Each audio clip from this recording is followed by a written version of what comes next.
All right, y'all ever heard of David Hockney? This guy was trying to graduate art school, and his professors were like, hey, you cannot graduate unless you paint a picture of a naked woman. He was like, okay.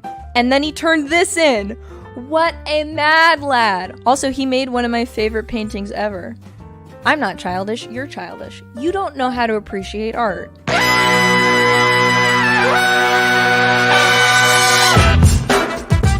Good morning, sweet world, and welcome to the No Dunks podcast on the Athletic Network. It's Monday, March 1st. I'm J.E. Skeets, and we got rolling with us today, Mr. What You Need to Know, Tass Mellis. Happiest of mornings to you guys. Hey, Tassie, we got the Bassmaster, ripping them lips, Top Shot Hot Boy, Trey Kirby. Hey-o. Hey-yo. The international man of mystery, always taking it to the max, Lee Ellis. Friends. Lily. Last but not least, making the magic happen here a little earlier than normal on a Monday, it's JD. Hello. There he is, and here we are. Yeah, shout out to the stream team coming in a half an hour earlier to join us live on YouTube. Please make sure you continue to like and to comment and to subscribe and to share. Let's get to 40,000 subs by the end of this week. Is that a crazy goal? I don't know. Maybe. I think it's doable, Skeets. Okay. If you can believe it, you can achieve it. Achieve it. I love it. I love it. Email us your questions and comments for this week's Beach Steppin' podcast. Get them in. NoDunks@theathletic.com. We should be hitting the beach once again on Wednesday. So you got a few days to get those questions in. And go grab your merch at NoDunks.com. Got the hoodies and the crew necks and the t-shirts and the shorts and the mugs, and more will be coming. So go grab your gear at NoDunks.com. All right. Jumping right into it, boys. NBA weekend winners and losers. Let's start with the winners. Trey, you're up first. Who do you got? Hey, it's just one game, but the Milwaukee Bucks are the winner of the weekend. A statement win on national TV, as Mr. What You Need to Know, Tass Mellis said. That is the primo spot on a Sunday. Bucks versus Clippers. Incredible game. Finished off an undefeated week for the Bucks. That's 5 straight wins, right on the heels of losing 5 straight, which came right after they won 5 straight. Pretty cool, pretty weird. But the winner for me here is really Giannis Antetokounmpo, who had a straight-up dominant performance on Sunday. An MVP-type performance. He scored 17 of the Bucks' final 22 points there in the fourth quarter. I thought these were mostly dunks, but then I went back and looked at the play-by-play data. They gave him 2 dunks and I think 3 layups, which, I mean, fair enough. The guy was kind of showing off a little bit of shot making, it felt like, there against the Clippers. All these weird floaters and Euro steps in the lane. Did a great job. What a stat by Doris Burke that he's only been called for 3 charges in the month of February. Wow. Incredible stuff from Giannis to be able to get out of people's way, because that's a huge way to stop Giannis. Say, we're just building a wall here. You're going to run into us or maybe miss some free throws. He did not miss free throws. Also great. 4 of 5 from the free throw line. 0 fear going to the line. Had that huge clutch dunk with 10 seconds left, hopping down the court, jumping up, getting those high knees going. And the Bucks, shout out to their defense. That really brought it home. Clippers didn't score for the last 4 minutes and 1 second of this game. Great win for the Bucks. They're still somehow in third place because they've had that very weird February where they won 5, lost 5, won 5. It's kind of hard to make up a lot of ground that way, but the Bucks are still good. Giannis is still good, and he really showed off on Sunday. Yeah, I think Ziller wrote in his newsletter this morning that there's nothing Milwaukee can prove in the regular season anymore, which is true. We've talked about that already, but they can remind us of what they're capable of, and I think that's what they did there on Sunday. Lee, I know you don't do very solid plays till the end of the week, and I know it was Giannis ending in a massive dunk, but that play that resulted in the Giannis dunk late, I mean, that was very VSP-like, right? That ball was moving around, going side to side. It just, unfortunately for the very solid play, ended in a massive Giannis dunk, right? Well, we do allow dunks. These thunderous ones I tend to avoid. Yeah. A lot of people were sending that one to me, but it's Skeetsy. I'm surprised you're asking me, because I thought you would have already shot that one down straight away and said, I don't want to see that in the VSPs this week, because you're a traditional VSPologist. You like to see things done the right way. And so I thought you would have tried to put the clamps on that. When has that ever stopped you? What I like and what I think is a very soft play. You just trolled me. But overall, the Bucks, it is a very impressive win, a very important win for them, because Budenholzer, I thought, was on the hot seat there for a while, but now these 5 straight wins are very, very important wins for them. And even though yesterday's was only a 5-point win, usually when the Bucks do win, and they only had a 4-point win too there on Thursday against the Pelicans, excuse me. But prior to that, when they do win, they tend to win pretty comfortably. They still do have the biggest points differential in the Eastern Conference, which is very important, I think, because it shows that when things do work for the Bucks on both ends of the floor, they are pretty dominant. So they haven't been that way all season so far, but they've shown flashes of it. As you mentioned, their trade with their schedule, winning 5, losing 5, winning 5 again. So that to me shows that the Bucks are still kind of figuring things out. And Zilla's right. Like, until we get to the playoffs and see them in the playoffs, really get a convincing victory and go to the Eastern Conference Finals at worst, we're sort of going to be on the fence a little bit about this team. But Giannis flexing his muscles, showing how dominant he can be against a very, very good defensive team and a challenger, a title contender like that on prime time. Great sign for the Milwaukee Bucks. And Jrue Holiday task back in the mix too. That's obviously a little mini win there, I would say, for the Bucks. What did you take from this game? I know you talked about it a little bit on what you need to know, but anything else? Well, yeah, the Bucks are going to have to win games by having a very solid play that's not a very solid play, it feels like, in the postseason, right? Like, they're going to have to move the ball because they don't really have, traditional shot makers. And Jrue Holiday started that play with Giannis. They moved the ball around, and Giannis got that wide open dunk.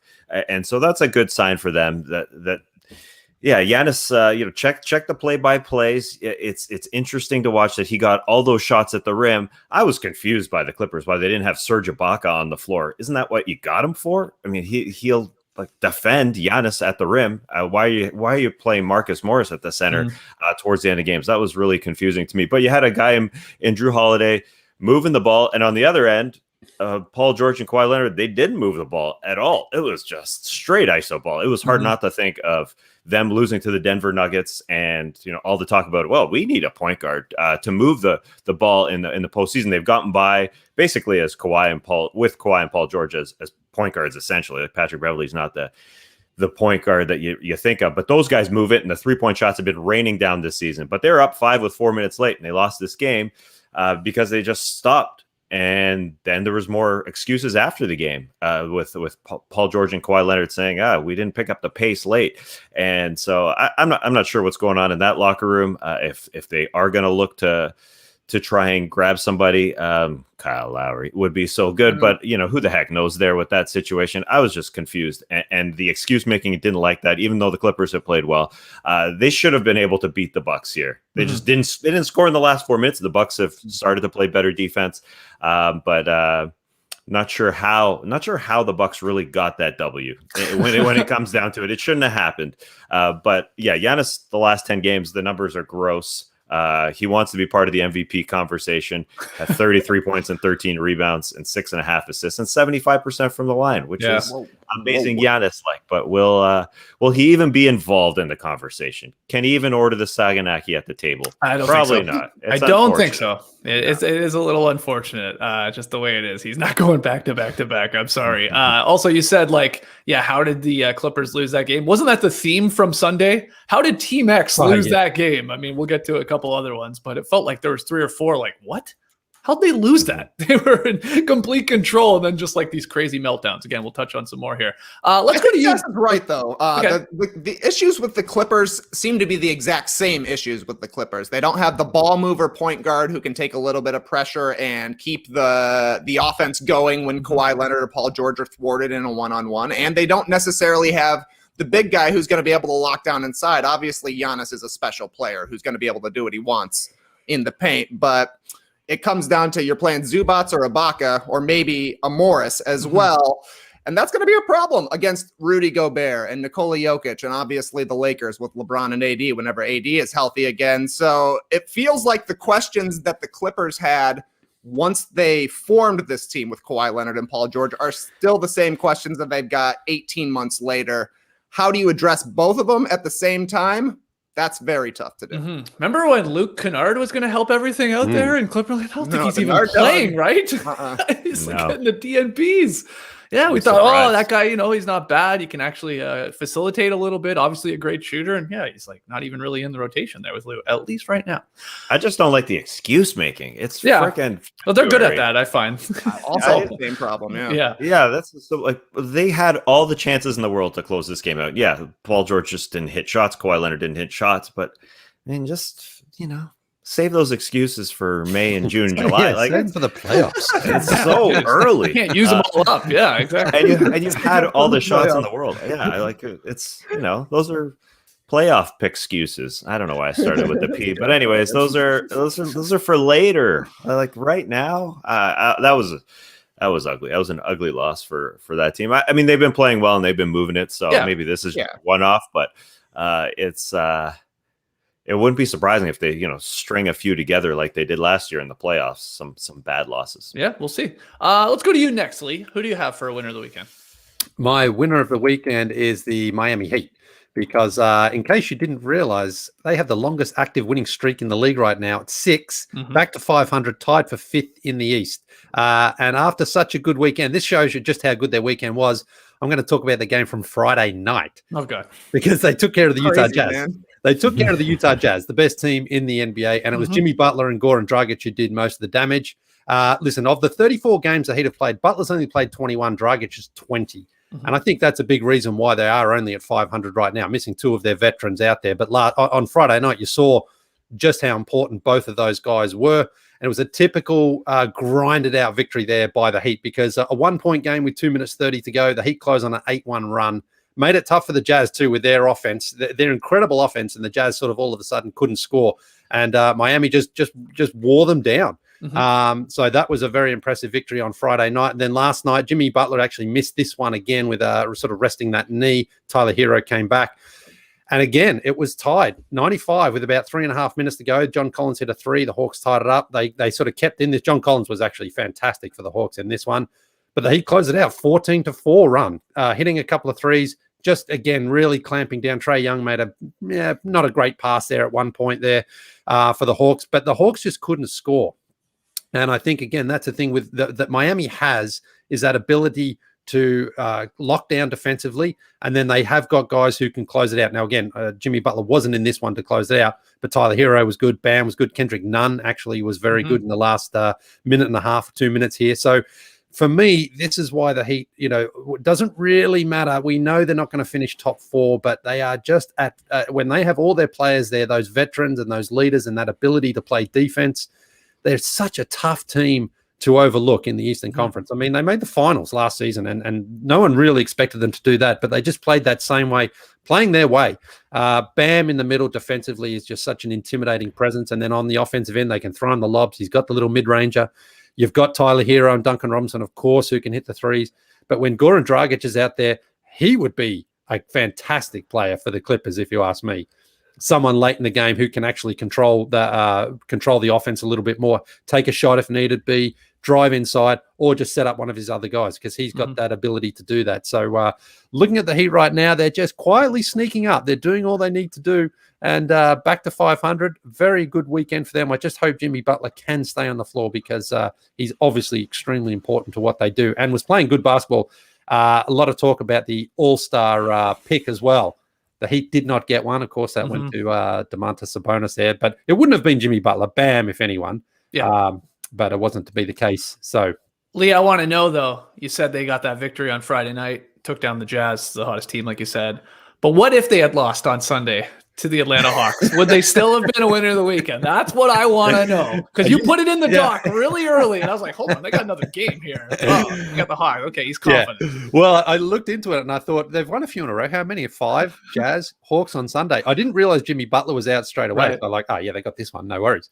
And then I was watching it, and the Heat led, but then the Hawks came back. John Collins, as I mentioned, he was brilliant for Atlanta last night.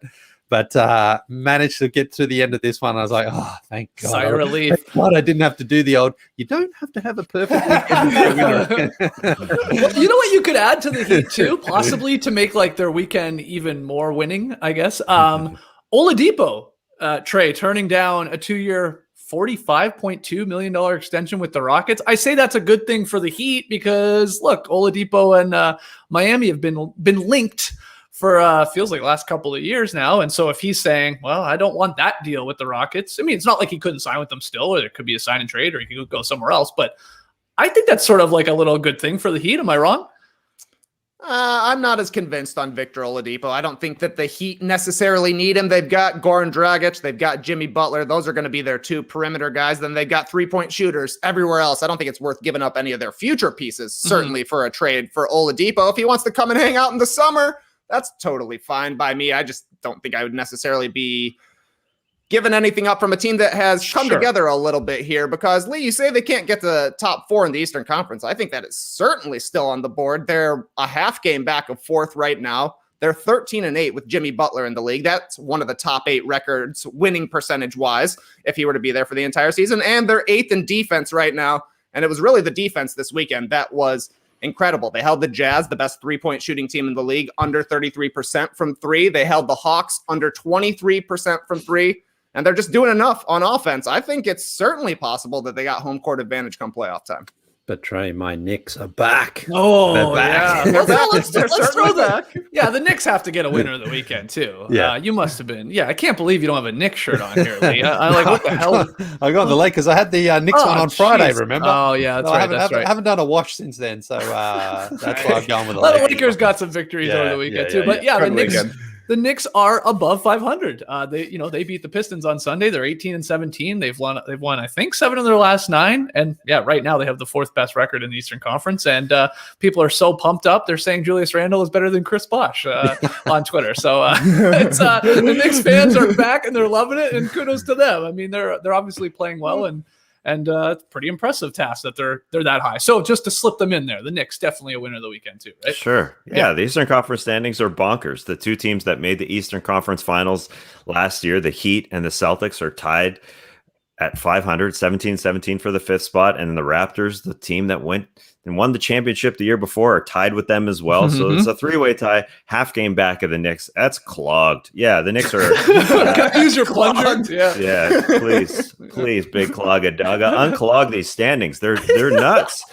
From the Knicks, they would have home court advantage, but they're also 2 games out of slipping, or 2 games from slipping to like the 11th seed. Like anything can happen in the East. So you got to keep it up, because obviously the Heat started slow. The Raptors started slow. They're coming. Those 2 teams are just too good. And the Celtics, who the heck knows with that team? They're lucky to beat the Wizards. Real lucky. But, the Heat thing with Victor Oladipo is so interesting, because it doesn't feel like they need him at all. Yeah, Dragic, Butler, and then Tyler Hero. Don't you want those guys controlling the ball? But the Rockets have to trade him now, don't they? After offering him a 2-year extension, he says no. What are they going to go into the offseason and say, we'll give you 4 for the max? I mean, he's not playing to that capability. Right. That's 2 years and basically max money. He's shooting 29% from 3. Just doesn't look like himself. He's still injured. If the Heat are willing to give up even just any young player, I would say, whether it's Precious Achiuwa or Kendrick Nunn, the trade machine says it works with Kelly Olynyk, I think Mo Harkless, and then one of those guys. If you can get one of those guys, I think you do it. Because what if they go into the offseason, Victor Oladipo, the only guy, Dante Exum, that they got in the James Harden trade, then they let him go. I mean, it's just a treasure trove of picks for James Harden. That's it. Because you can't sign him to a 4-year deal. I mean, that it makes sense to sign him to 2 years, I think. Lines him up with John Wall, but he obviously thinks he's worth more than that. Exactly. Yeah, and he wants to lock up a long-term. Yeah, you're right. It's the potential to trade him now before the deadline. Or, you could do the sign and trade, of course, in the offseason with another team, and maybe you're getting something back. But yeah, we'll see what they do with him. I don't disagree with you. Also, I threw that into the Heat, though, Trey. I agree with you. I wouldn't. Well, it depends. What Tass was throwing out there, you're not giving up a ton. If it's like a package led by Kendrick Nunn or something like that, and then I can maybe talk myself into getting Oladipo on my team. But you could also wait. I just have a feeling Oladipo just really wants to go to Miami. Exactly right. And you're like, all right, we'll just wait until the offseason and try and bring him in here for like you said, not giving up like a young stud that's a great shooter or something like that can help stretch the floor. We'll see. All right, Tass, who you got for a winner of the weekend? Well, let's stay young. The Memphis Grizzlies. It's just a nice little heart warmer of a story. The Grizzlies have Justice Winslow back, who I'm a big fan of. He had his best game since returning from injury. He was a member of the Miami Heat. He was a can't-touch prospect. Once upon a time, he was traded for Andre Iguodala last year, hadn't played in 13 months. He had a 20-point game on the weekend. The Grizz are at 500, and they don't have a bunch of their guys. It's a story kind of going under the radar. It's Spurs-like where they keep winning games, but they don't have Jaren Jackson Jr. Now they're getting Justice Winslow back, and they just have a bunch of guys. It's like a traditional build through the draft mostly. And John Morant, Winslow, Jaren Jackson Jr., Xavier Tillman's a solid player, Brandon Clark, just a bunch of guys. As they've been patient, it's building. How they win games, I don't know. Taylor Jenkins is coach of the year candidate because they've not only those Winslow and Jaren Jackson Jr. have been out. John Morant missed a big stretch. Yep. So the player that they got in the trade for Andre Iguodala is now performing.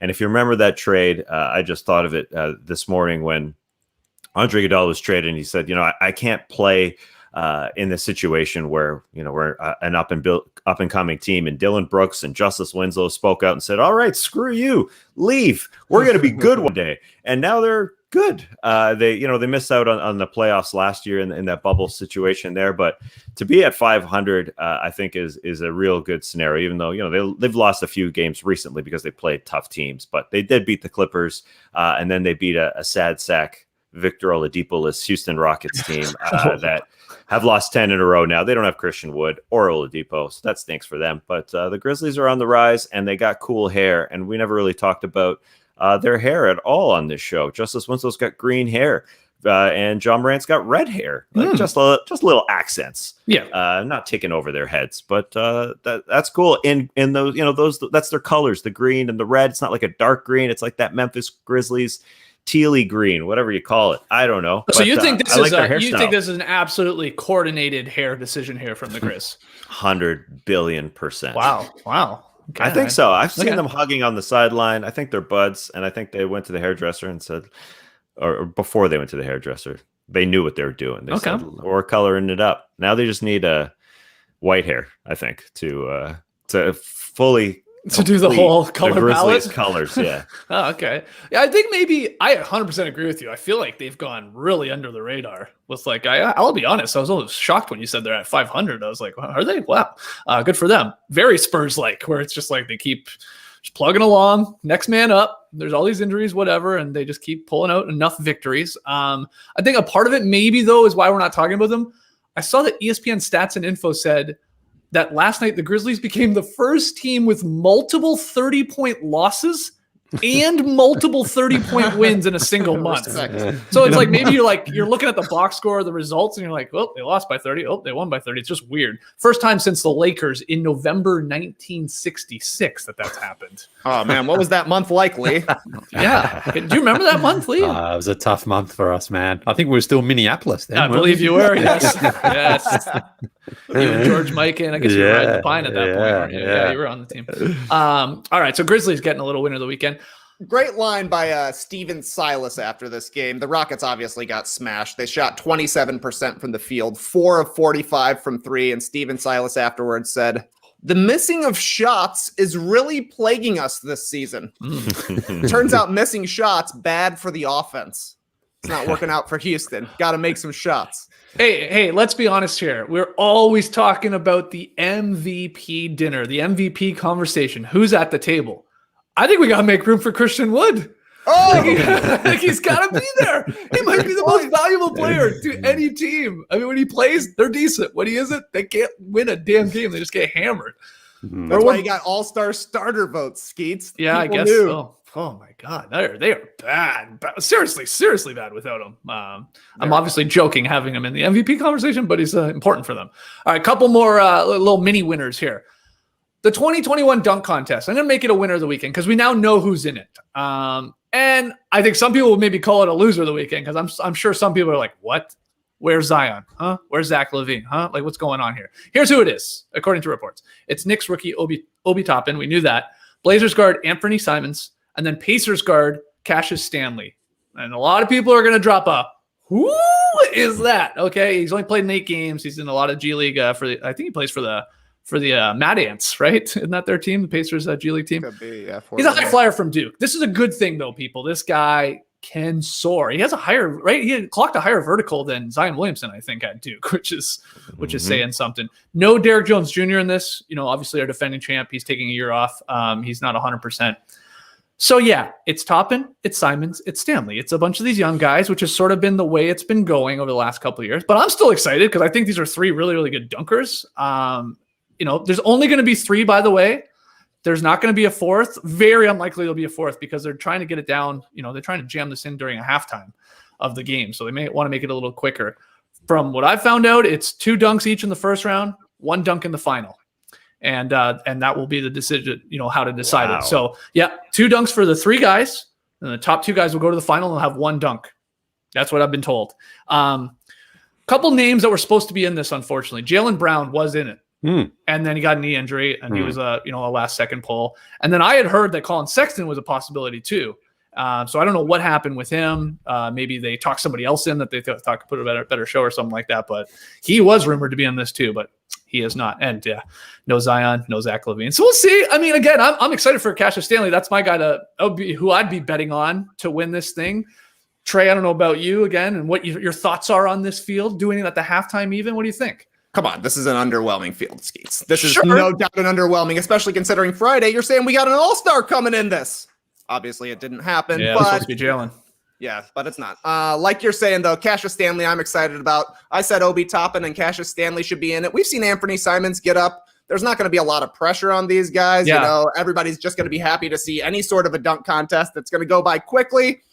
But I don't know. The last time I was excited for guys who were strictly in the NBA to win a dunk contest was James White during the Houston dunk contest, and it did not go well. No. Did not go well for Gerald Green in that one either. So I don't know. I'm setting my expectations low for this one and hoping that they are exceeded. I don't necessarily think that makes the dunk contest a winner to come in with low expectations. That being said, let's see it. I love the dunk contest no matter what. I'll be fired up come Sunday. Right. I think that's what I'm trying to get at here. I mean, you're right. You want some of the names. Maybe you're going to pull more casuals in. But at the end of the day, I just want to see like creative, good dunks. And I think this is a pretty good field here. I'm excited to see what these guys can do. Lily, you'll be watching, right? Oh, hell, we might have a live stream going on. Yeah. Like do an NBA happy hour while we're watching this thing, right? I'll tune in every single year for it, but it's just whether or not you're sort of super pumped for it. But Skeetsy, seeing Obi Toppin in it, obviously he has the resemblance there to Amari Stoudemire, who was in the dunk contest himself. Mm-hmm. And he did that one with Steve Nash there where Steve Nash headed it to him and he threw it down. Yep.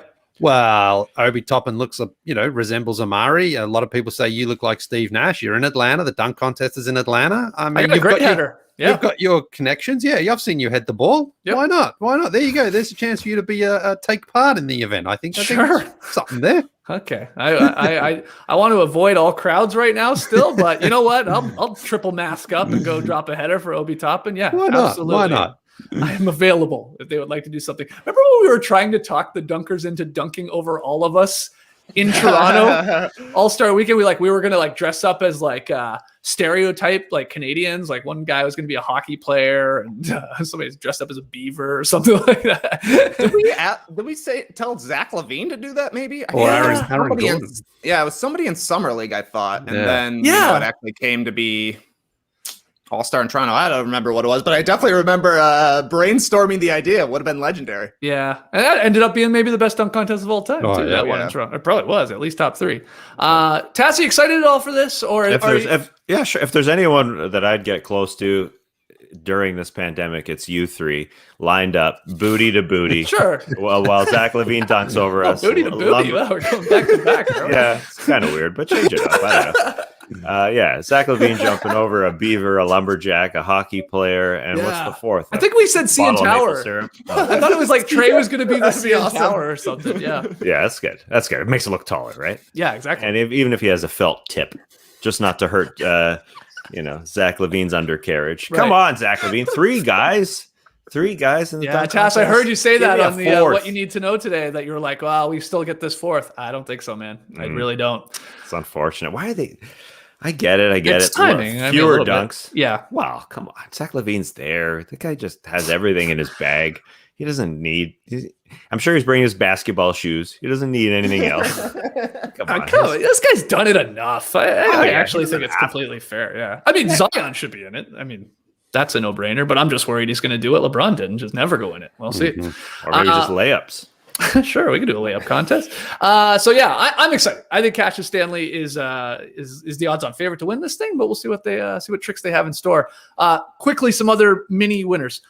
Tatum, you brought it up. Somebody slipped it in there, like pulling out that victory against the Wizards. Tatum was clutch in this one. I mean, he had 2 crazy, like twisting, driving baskets in the final, 15 seconds. He finished with 31. How did he get past that bulletproof defense in Washington? Right. Honestly, like Tatum, fair enough, he made the shots, but they were nice shots. Yeah. The Wizards as a loser, my God, what a way to lose that one. I mean, I tweeted the clip of Bradley Beal's and gorgeous layup, put him up 5. He's aeroplaning thought that around. was game. Yeah. So everyone thought it was game. Yeah. And then they basically, from there, the Wizards were just like, well, just let him score. And they did. Oh my God, what an awful. They loss took that was. the anything but a 3 to extreme. Exactly. You know what I mean? Yeah. Like a lot of teams do early. that. Yeah. And then they played. I thought the Celtics did a nice job of like making life difficult for Beal at the end there, who obviously went for the game winner in the corner. Like they just threw a second guy at him. We keep always talking about that. Just God, make it tough. And I mean, he shot it anyway, and he almost actually hit it because he's that good. But the play before as well, he should have shot it rather than go to Russell Westbrook in the corner. Westbrook had a wide open 3, but Beal was on fire. I think he had 46 in the end. He's got to take that last shot. Anyway, it's the Wizards. Yeah, it's the Wizards. Yeah, and they are 6-20 now when Beal scores over 40 points. I saw Zach Cram tweeting about that this morning. That is unbelievable. And like he had a breakdown of all the other guys to score over 20 points. 20 games or more of over 40 points. You know, your Currys and your Hardens, and like as you would imagine, like their team's record is pretty respectable in those teams. Like when your star players going for that, and it's like here's Beal with like an incredible like 6 and 20, I think it was. Winner to us, guys. Winner of the weekend to us, because we had some staples here. We had a couple wedgies, and we had some beef that was eaten. We'll show you in a second, but we'll start with the wedgies. 2 more, which is fantastic. Friday night. It was the Raptors game coming through with 1. We had, of course, Devlin and Jack on the call. So they gave us some shout outs, even if they don't know how to say Tass's name. Let's hear it. Wall in the paint. Kick out. Tate 3. Yeah, that's not going anywhere. You know our friends Skeets and Taz Malice, Jay Skeets and Taz Malice, they started here as Basketball Jones, and they became the starters. They're now the No Dunks podcast, and they like to call that a wedgie, Jack. And it's a basketball that is stuck right there on the backboard and the rim and no place to go. But it leads to this right here. When Devlin calls it a wedgie, I don't know why. I love it. He's great. Yeah, I like how he tells the story. He gets into it. So I feel like he's sitting back on his chair. This is where the wedgie lore comes from, Jack. And he tells the whole story. My friend Matt Davlin. I love my friend Matt Davlin. He really struggles with that last name. He's the best. He's always done it. But that's fine. That's fine. No problem. D. Thanks for telling the story, Matty D. Well, that's how you at least tell the story. Even if you're going to mispronounce our names, we don't care. We love it. And then here's the opposite of what you do, because we had another one on Saturday, I think it was, right? It was the Wizards broadcast on the call, number 26. And listen to this. These guys could not care less about this wedge. Scoring the rest of the night. He gets it going. I mean, he's going to be unstoppable. If he's hitting that with confidence, teams are not going to be able to go under on any of his screens. Wow. Nothing. Like, didn't even recognize it. Didn't even address it. I mean, I know they're talking. I mean, I get that. But, like, at least say, wedgie. Just say that. Just say, jump on wedgie. I mean, they didn't. They just listened to that on the radio. You would have no idea anything happened. Exactly. The game's still going on. If you were listening on the radio. That's my point. That's Drew Badden right there. Oh, yeah, that was true. You're right. Oh, man, that was rough. You don't like hearing that.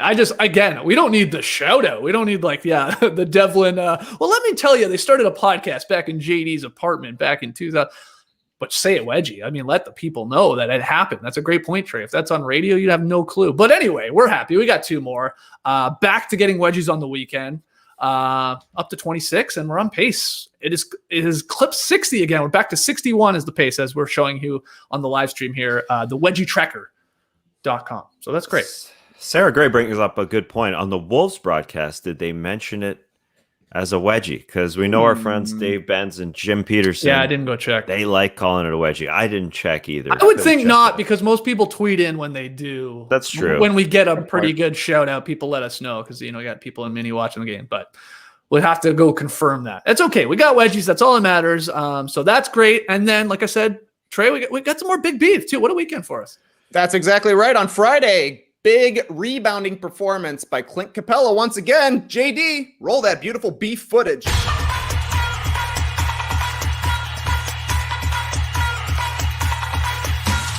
Clint Capella had 21 rebounds. That's a lot of roast beef.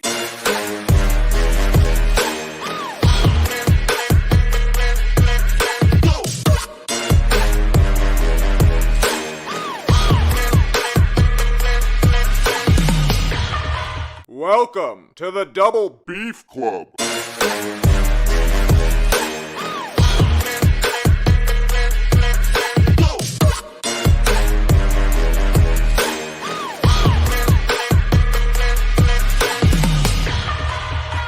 No dunks.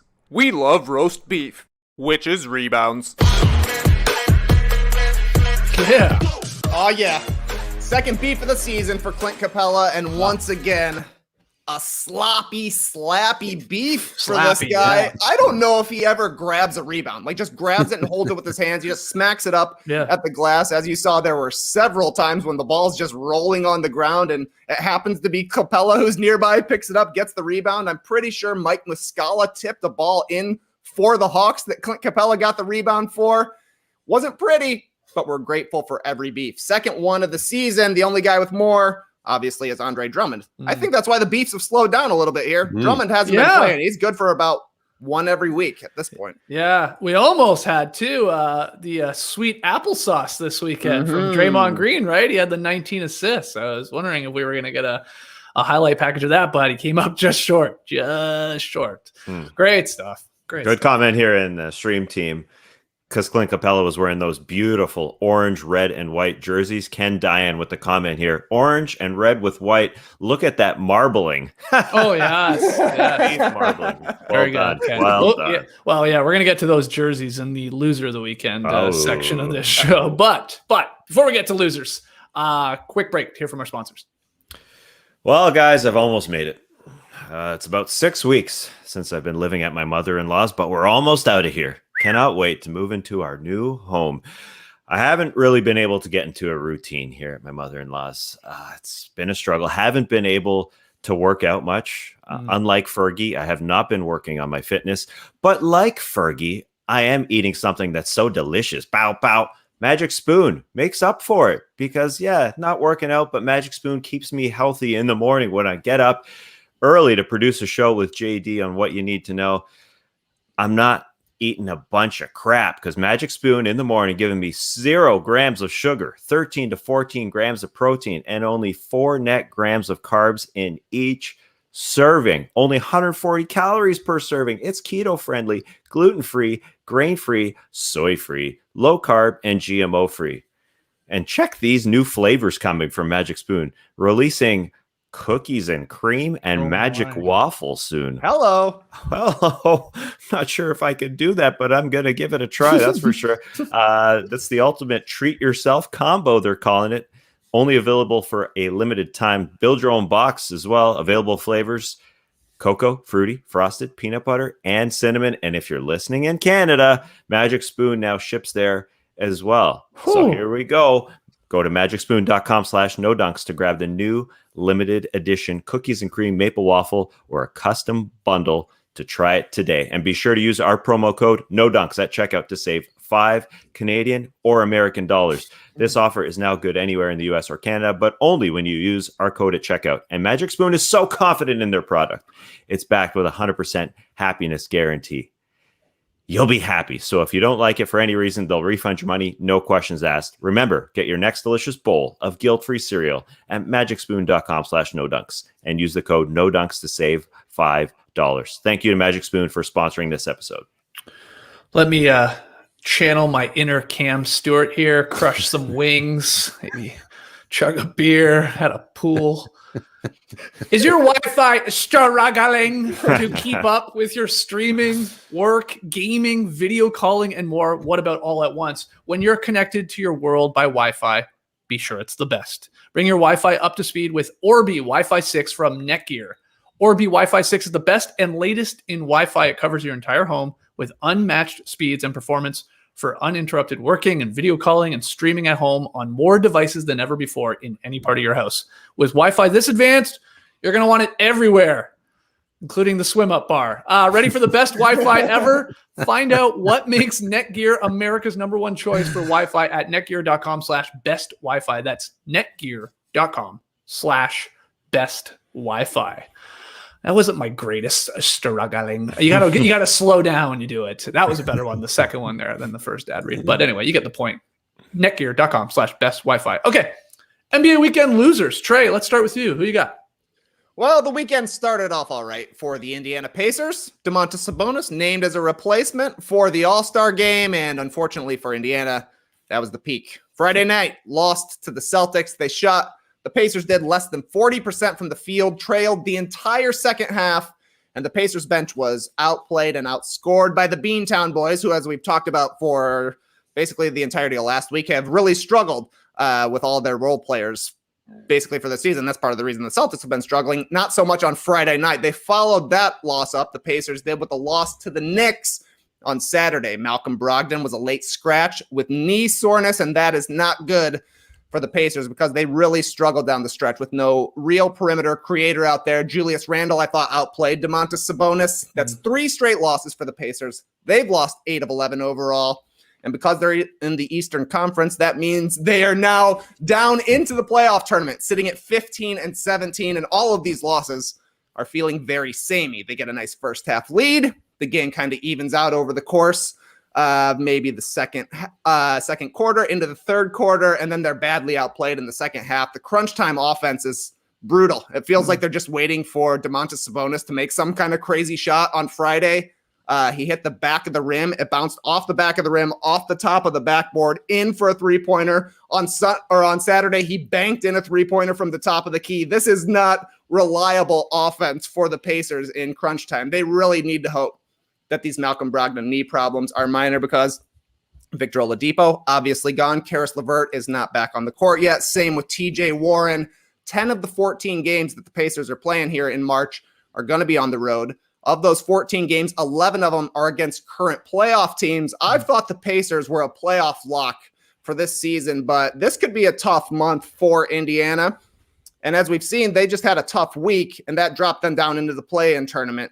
If they have a really tough month, if they're really struggling on the road against some of these good teams, it's easy to see them even falling out of the play-in tournament. I've got confidence. The Pacers have been good for the past 5 seasons by being underestimated. That's probably what will happen again, but it's not the Pacers of the start of the season right now. They look like they're struggling out there under the weight of doing too much with Domantas Sabonis and Malcolm Brogdon, but that's what they got to do. They don't really have anybody else who's going to reliably get them offense. Tough stuff for the Pacers. Yeah, that's a good call. Man, they could definitely, in watching their games down the stretch, use Caris LeVert, because that guy can get you a bucket late. I mean, hell, TJ Warren too, for sure, would be contributing on that end. When you just need a perimeter guy, and Brogdon's good at it. We've seen him hit a lot of big shots, but when he's not there, he's being asked to do a little too much. It'd be helped to have a secondary guy that you can give the ball to and go get us something, man. So okay, Pacers. Lee, who you got for loser of the weekend? Well, on Friday night, we speculated on Friday's show, I should say, whether or not Luke Walton would still be the coach of the Kings by today. So far, he is. It's only 7:20 a.m. on the West Coast, so he has survived so far. But look, it's probably just a stay of an execution, because the Kings, look, things got off to an okay start Friday night. They beat the Pistons, okay? They had to come back, and Rashawn Holmes... I was going to say, it wasn't that convincing. But. No, it wasn't convincing, but it doesn't matter when you're the Kings. Just get the W. They did. Rashawn Holmes actually flirted with a little beef himself there with 17. Not close enough, but, he was there. Beef. He was sniffing it, yeah. Mm-hmm. But last night was a doozy. They were up 8 with 1:09 to go. And De'Aaron Fox steals the ball, drives in, gets flagrantly fouled by LaMelo Ball. No complaints with that call. He whacked him on the head. Mm-hmm. So it's the Kings. The Kings get the ball and 2 free throws to go up 10. They had a 99% chance win probability, according to ESPN's Gamecast. De'Aaron Fox clunked both of these badly. Hornets come down. Then they miss on the possession. Hornets come down, and Terry Rozier hits a three. Kings still up 45 seconds to go. Marvin Bagley gets fouled. He misses both free throws. Then the Kings come down and foul Terry Rozier on a three. One of those ones where Rozier kind of kicks his legs out too. But anyway, he got the call, and he makes all 3 free throws. De'Aaron Fox comes down, finally makes a shot. The Kings are up still 4 with 24 seconds to go. PJ Washington hits a three, gives him 42, career high for the night for PJ Washington. Great three-pointer, great shot. Shout out to the Chevy Tracks. Kings are still up. They're still leading in this one. Buddy Hield gets fouled. Career 86% free throw shooter. He clunks the 5th consecutive free throw. It's like a college game. That's what I kept thinking. Yeah. And these were bad misses too. He makes the second one, but the Kings lead by 2 with 10 seconds to go. Malik Monk goes down, drives the lane, makes a basket, gets fouled, hits the free throw, and the Kings don't have a timeout. There's only like a second to go anyway. And the Hornets take the victory off Sacramento. Literally stole the game by free throws. I mean, that's what it came down to. Just an awful, awful loss. How much of that can you put on Luke Walton? Like when his team misses 5 consecutive free throws, it's a little tough to say that's bad coaching, but it just feels like, I mean, that was just an unlosable game from Sacramento. And they lost it. I love going into that game cast sometimes with these sort of games because you see the worm and it's like all the way down here, and then it just shoots up with like 1 second to go, 100%. The Hornets win. And it's like, that's just, I mean, incredible stuff. So, yeah, really bad. Will that be the death knell for Luke Walton? That's the question. They don't play till like Wednesday, I think. Yeah. Right? Don't they have a break? It could be. You're around the All-Star break too. Yeah, he probably survives. He probably hangs on, but man, just an awful loss. Yeah, they've lost 10 of their last 11 because they did get that victory, 3-point victory over the Pistons, like you said, 13-21. I don't know. I'm still convinced. I don't even know if he'll still survive today, if I'm being completely honest. But maybe them not playing for the next couple of days, does that help or hurt his case? And the All-Star break coming up over the weekend, again, I think that actually hurts his chances. You sort of do that whole like, I don't know, that reset, right? Even if it is just Elvin Gentry taking over. And yeah, I mean, not that that's going to change a lot, but it's not like Luke Walton is a great coach. And I think it's just a matter of time. And it's just like, do you rip the Band-Aid off now? But that was brutal. Just, I mean, again, I said it. It's like, it felt like a college basketball game. I don't know if it's because I got March Madness on my mind here coming up as we have now entered March. But that's like, you've seen those games, right, Trey, where it's like, it's just like the fouling game, and for whatever reason, the kids are stepping in the line, loneliest place on earth, and they can't hit these free throws, and it's like this miraculous comeback from the other team. That's what it felt like from the Hornets getting it done. Oh, yeah, exactly right. Once you're seeing a lot of miracle shots and missed free throws, you know it's got to be March Madness. Skeetsy, what's up with De'Aaron Fox? The guy shooting 67% from the free throw line. Also cannot guard anybody, man. Yeah. I think that's a huge part of the reason that the Kings are 30th in defense. That guy's a super athlete. He's super quick. He should be a better on-ball defender, but basically you have to make a move, and you're at the rim against De'Aaron Fox. Yeah. It's ugly for the Kings.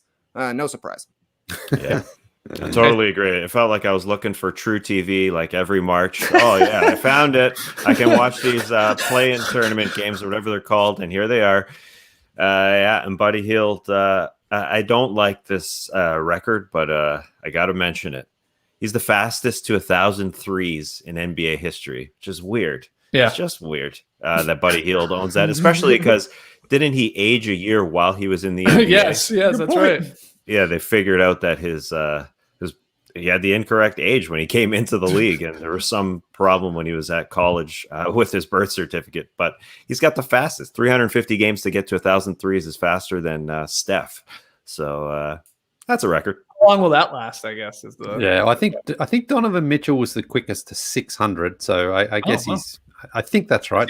Is he on pace then to beat Buddy? I mean, where's Trae Young at? I know it's still early and stuff like that, but the game's changed, man. Congrats to Buddy. We'll see if Luke Walton can survive the week here. I'm still doubtful, if I'm being honest. All right, final one here for losers of the weekend. Alluded to it. Friday night, the Hawks showed up on the court there in Oklahoma City wearing their icon jerseys. Okay, that was their red jerseys. While the Thunder, they had their statement jerseys on. That was their orange jerseys. Yeah, the result was this incredibly gross matchup of red against orange on a blue court. I think that's my favorite part, like with the blue thing there, the blue thing. Just gross. I mean, it looks brutal. So much so, in fact, that the league requested a jersey change around halftime, and they did.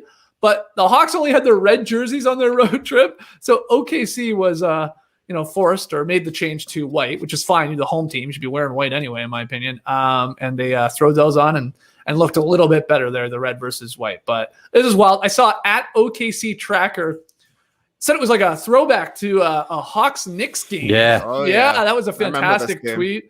Look at that. Now that's a lot of vibrant colors there. Oh, with the orange lane too. Yeah. Those Knicks jerseys were brutal, and I'm an orange fan, but it was like they would disappear anytime somebody went to the hoop. Yeah, it's weird. So the league, I guess, does double check like all these combinations and approves them because this is all like decided in advance. But the Thunder and Hawks, obviously, they like sort of slip through the approval process.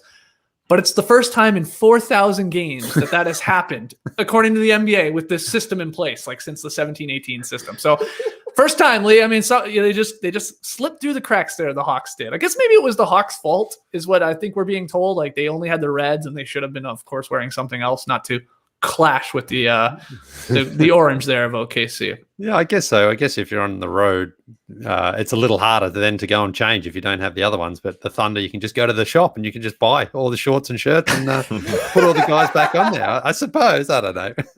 Yeah, I am a little surprised they did actually make them change. Because of that game, that Knicks and Hawks game back in the day, they played that one out, and I thought, it's the Thunder and it's the Hawks on a Friday night. Let's just get through this game, I thought. So, but good on them for changing.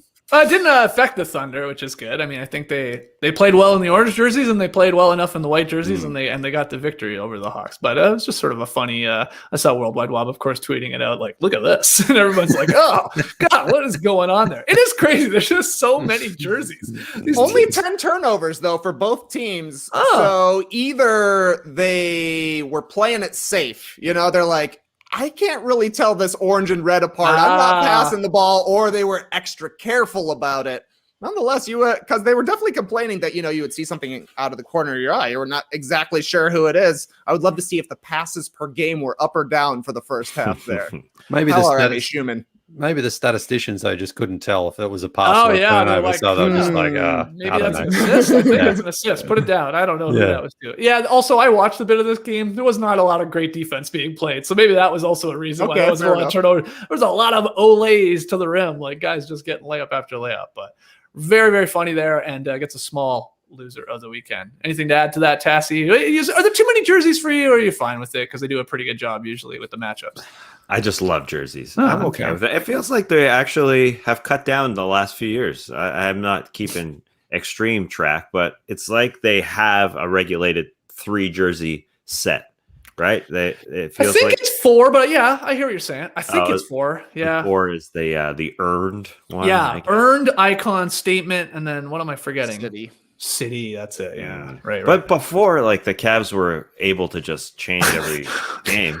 Like they felt like they were changing every quarter. A couple of years back when they were LeBron Cavs, they felt like they had like 8. And legitimately they could have.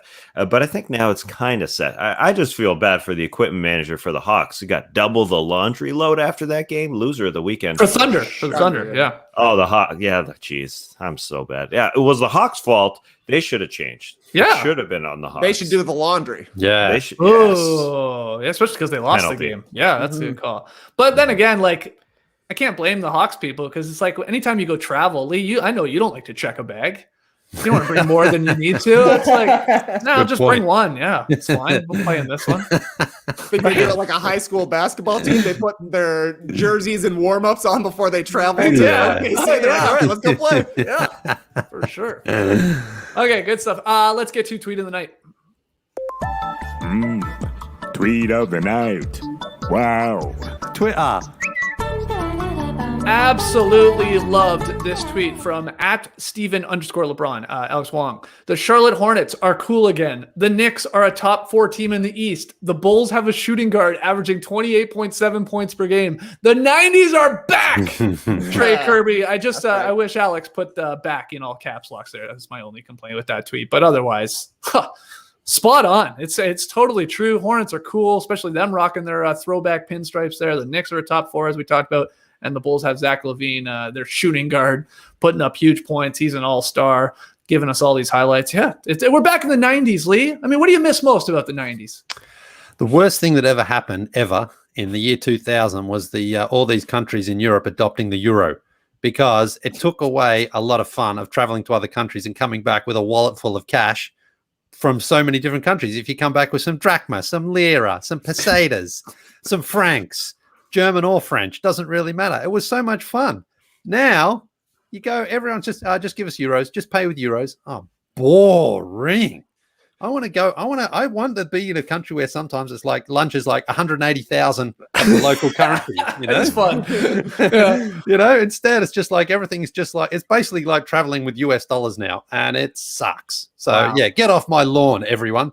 I want to go back to the old days where it was way more difficult for these currencies to change across the borders, but it's always more fun. I've got them somewhere. I was going to say, you must have literally wasted money, really, because you have all these weird currencies that you probably maybe never went back.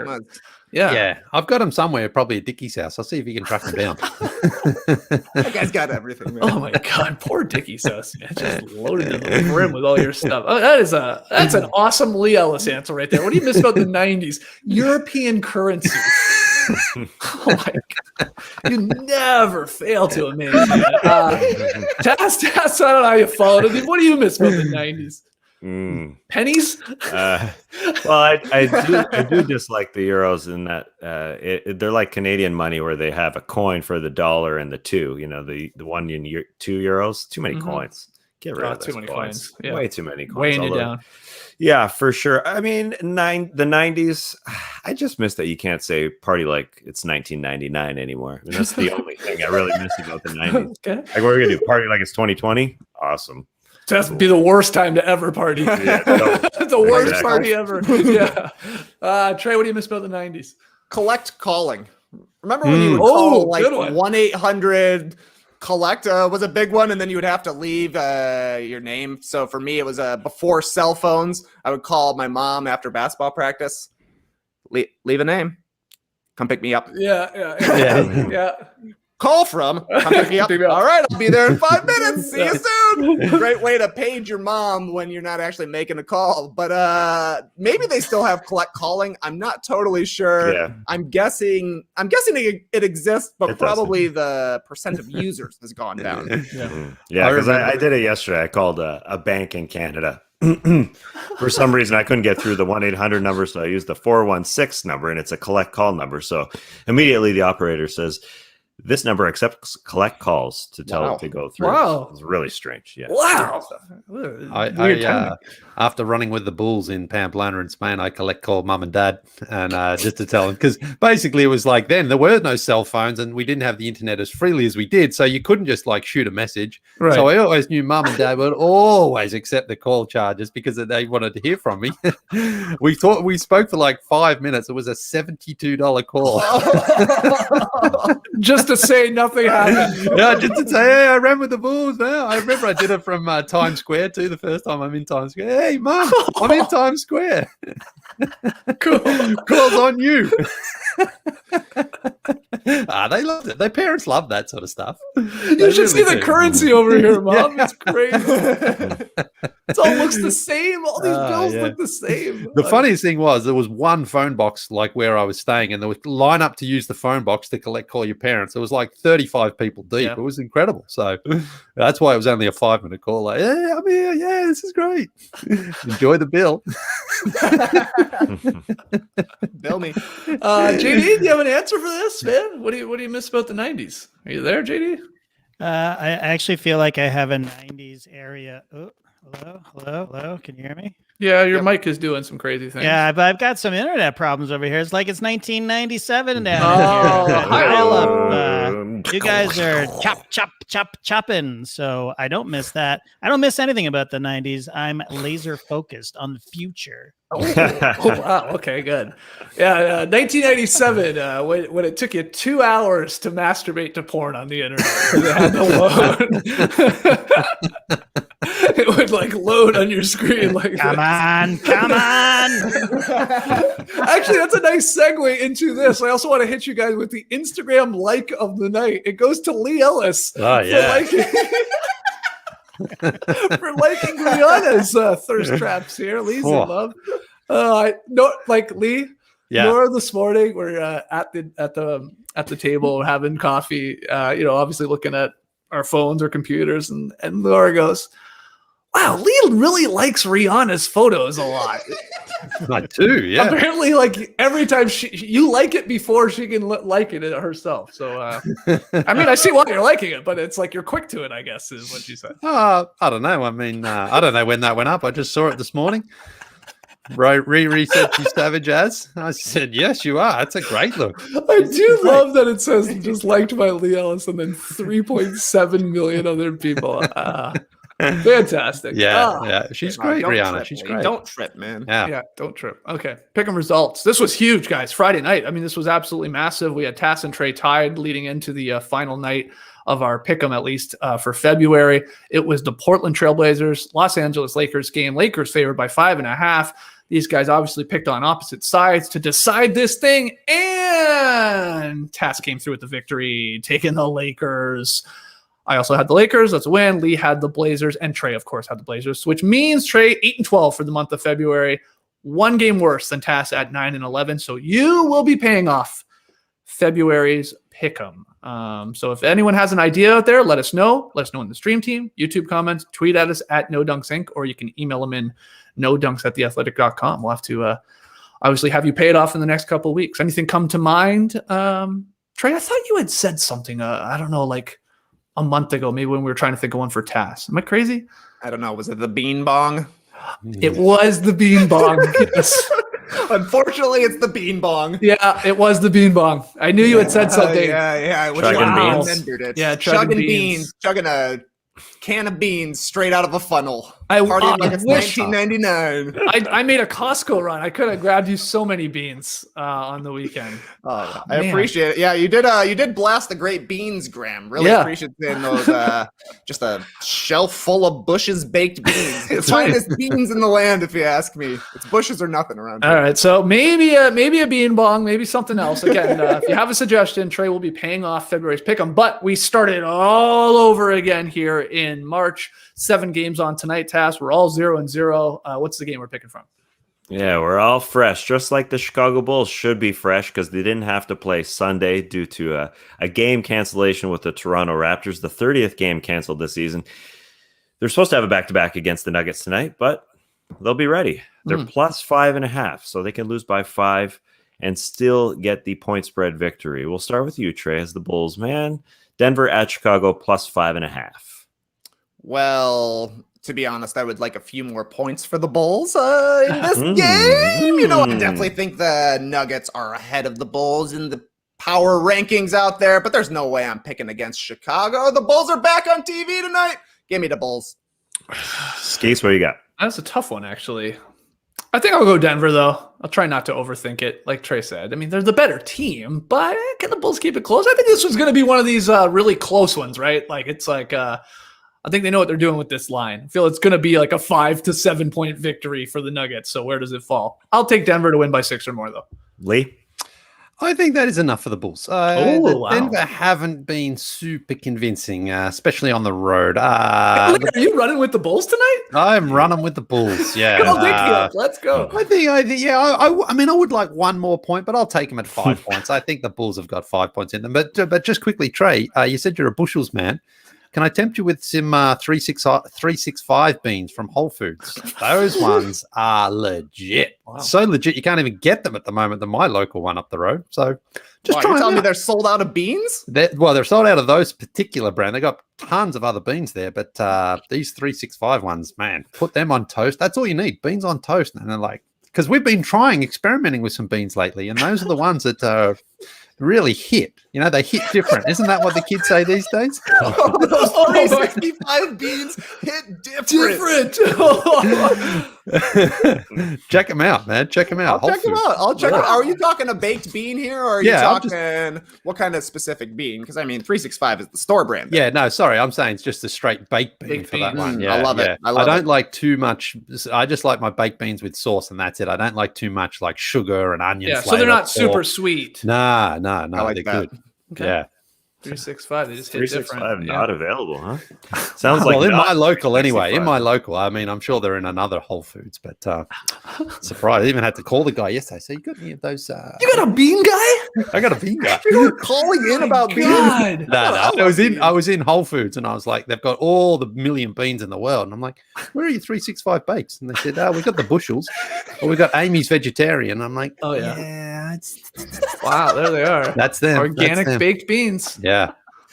All right. Called in to make sure the beans were there. I'd love to see you. I'd love to see you wear a bean scarf, Lee. I'll tell you that. Photoshopped one. Cass, who are you taking in this game, buddy? Give me a side of beans with my nuggets. I'll take Denver. Give me some saucy beans. Okay, so you and I have Denver to win by 6 or more. That's Tass and I, and then the Beantown boys over here, Trey and Lee, are taking the Bulls. I guess we are, man. You guys are. You guys are. That's incredible. You got a bean guy. You know the beans.